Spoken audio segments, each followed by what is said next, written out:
बच्चों, आज हम पढ़ेंगे एमपी बोर्ड कक्षा 9वीं के हिंदी के ब्रिज कोर्स के पार्ट 5 का कार्यपत्रक 3, जो कि आपकी बुक के पेज नंबर 29 पर है। तो चलो बच्चों शुरू करते हैं, और इसके साथ ही आप हमारे चैनल को सब्सक्राइब कीजिए ताकि आपको हमारे वीडियो के नोटिफिकेशन तुरंत मिल जाए। नीचे जो सब्सक्राइब का बटन है उसे दबा दीजिए ताकि आप हमारे चैनल के वीडियो तुरंत देख ले। तो चलो बच्चों शुरू करते हैं। निम्नांकित चिन्हों के सामने उनके नाम लिखकर वाक्य में प्रयोग करें।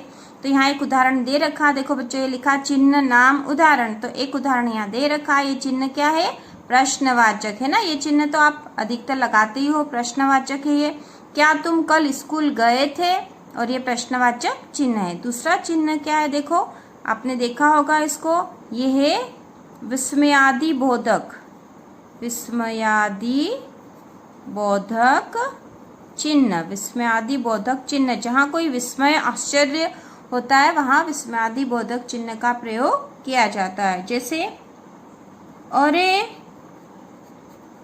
अरे ये कैसे हो गया, ये कैसे हो गया। बिल्कुल आश्चर्य के साथ कुछ हुआ हो तो हम बोलते हैं अरे ये कैसे हो गया, या फिर वाह कितना अच्छा मौसम है।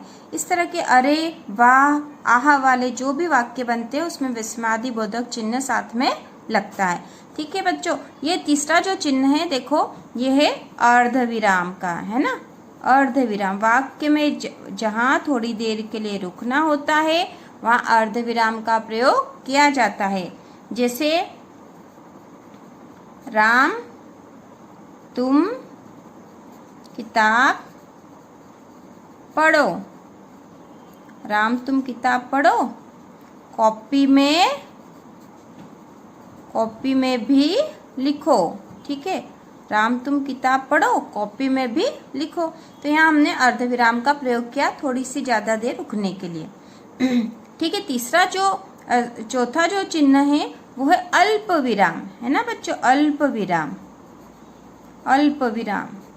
तो अर्धविराम और ये अल्प विराम, इन दोनों में ये अंतर होता कि वाक्य में जहाँ पूर्ण विराम के पहले जहाँ थोड़ी देर के लिए रुकना हो वहाँ अर्धविराम का प्रयोग किया जाता है, लेकिन अर्धविराम से भी कम देर के लिए जहाँ रुकना हो वहाँ अल्प विराम का प्रयोग किया जाता। इसमें इससे भी कम रुका जाता है। ठीक है बच्चों, इसमें कम रुका जाता है इससे। तो यहाँ पे अल्प विराम के जैसे मैं, राम, किशन, रहीम स्कूल जा रहे हैं, है ना। जब बहुत सारे नाम होते हैं, बहुत सारे नाम एक साथ यूज होते हैं, प्रयोग किया जाता है जब, तो वहाँ पे भी अल्पविराम का प्रयोग किया जाता है। या बहुत सी वस्तुओं के नाम आते हैं वहाँ पे भी अल्पविराम का प्रयोग किया जाता है। जैसे हम बाजार से आम, पपीता और केला लेके आए तो आम और पपीता के बीच में अल्पविराम का प्रयोग किया जाएगा। जो तीसरा चिन्ह है ये है योजक चिन्ह। कौन सा है? योजक चिन्ह। जैसे हमें माता पिता की, तो माता पिता के बीच में योजक चिन्ह आ जाएगा। हमें माता पिता की सेवा करनी चाहिए। ठीक है बच्चों, करनी चाहिए। तो यहाँ पे कौन सा चिन्ह आया है? योजक चिन्ह माता पिता में। ठीक है, अब जो अगला चिन्ह है इसे बोलते हैं लोप चिन्ह, जहाँ बात करते हुए लोप चिन्ह, है ना। या फिर इसे कहीं कहीं पे रिक्त स्थान चिन्ह, रिक्त स्थान के लिए भी इसका प्रयोग किया जाता है कि कहीं रिक्त स्थान छूटता है तो वहां पे ये चिन्ह होता है। या फिर ये लोप चिन्ह, जैसे उसने कहा,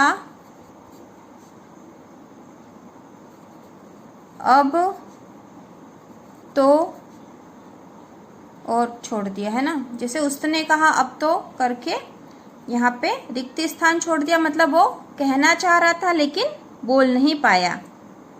ठीक है, तो यहाँ पे हमने रिक्त स्थान चिन्ह या लोप चिन्ह का प्रयोग किया। ठीक है बच्चों, आपको समझ में आ गया होगा। फिर से एक बार देख लो, ये प्रश्नवाचक चिन्ह है, विस्मयादि बोधक चिन्ह है, जहाँ पर विस्मय आश्चर्य होता वहाँ इस चिन्ह का प्रयोग आगे ही होता, अरे, वाह जैसे शब्दों के बाद में। और यह अर्धविराम वाक्य में जहाँ पूर्ण विराम के पहले थोड़ी देर के लिए रुकना हो वहाँ अर्ध विराम चिन्ह का प्रयोग किया जाता है।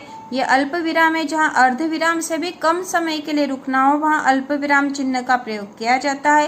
ये योजक चिन्ह है, वाक्य में दो शब्दों के बीच में जोड़ बताने के लिए ये योजक चिन्ह प्रयोग किया जाता है। और ये है लोप चिन्ह।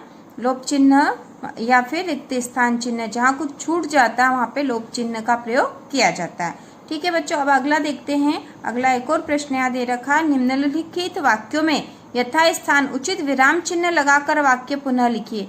तो आपको विराम चिन्ह लगाना है और वाक्य को फिर से यहाँ लिखना है। ठीक है बच्चों, फिर से लिखना है। जैसे ये लिखा, क्या ये आपका कुत्ता है, तो आप क्या करोगे, ये देखो कैसा वाक्य दिख रहा है, क्या ये आपका कुत्ता है, तो क्या से बन रहा है, तो कैसा वाक्य है, प्रश्नवाचक है। तो आपको यहाँ लिखना है वापस ऐसा कि ऐसा वाक्य, क्या ये आपका कुत्ता है, लिख के फिर प्रश्नवाचक चिन्ह लगाना है। उसी प्रकार यहाँ पे देख लो, आप यहाँ लिख लेना आप, अरे तुम जा रहे हो, तो यहाँ पे क्या होगा बच्चों, अरे के बाद में विस्मयादिबोधक चिन्ह लगेगा, है ना। अरे के बाद में विस्मयादिबोधक चिन्ह लगेगा और तुम जा रहे हो लिख दोगे आप लोग। मेरी टोकरी में आम, केला, सेब आदि फल है। तो यहाँ देखो, हमने ऊपर भी उदाहरण देखा था कि जहाँ बहुत सारे शब्द एक जैसे प्रयोग आते हैं तो वहाँ पे अल्प विराम का प्रयोग होता। तो यहाँ पे मेरी टोकरी में आम, केला, सेब आदि फल है और पूर्ण विराम लगेगा यहाँ। इस तरह से ये विराम चिन्ह लगा के आपको यहाँ लिखना है। अगला देखो, उसे यह भी सिखाना, धोखे से सफलता पाने से असफल होना सम्माननीय है। तो यहाँ पे आएगा अर्ध विराम का प्रयोग होगा, उसे यह भी सिखाना, धोखे से सफलता पाने से, फिर यहाँ पे अर्ध विराम, असफल होना सम्माननीय, फिर यहाँ पूर्ण विराम लग जाएगा। अगला है, दुश्मनों के साथ साथ मित्र भी होते हैं। तो ये साथ साथ शब्दों के बीच में क्या लगेगा, योजक चिन्ह, है ना। साथ साथ के बीच में क्या लगेगा बच्चों, योजक चिन्ह लगेगा। फिर अगला देखो, सच मानो मेरा बेटा एक प्यारा सा नन्हा सा फरिश्ता है। तो यहाँ पे क्या होगा, विस्मयादिबोधक चिन्ह है तो उसकी जगह क्या लगेगा, पूर्ण विराम लगेगा यहाँ पे, है ना। क्या लगेगा बच्चों, यहाँ पूर्ण विराम, है ना। सच मानो मेरा बेटा एक प्यारा सा नन्हा सा फरिश्ता है, तो यहाँ पूर्ण विराम लग जाएगा आखिरी में। ठीक है, इस तरह से वाक्य आपको बना के लिख देना है। तो ये कार्यपत्रक पूरा हो गया है।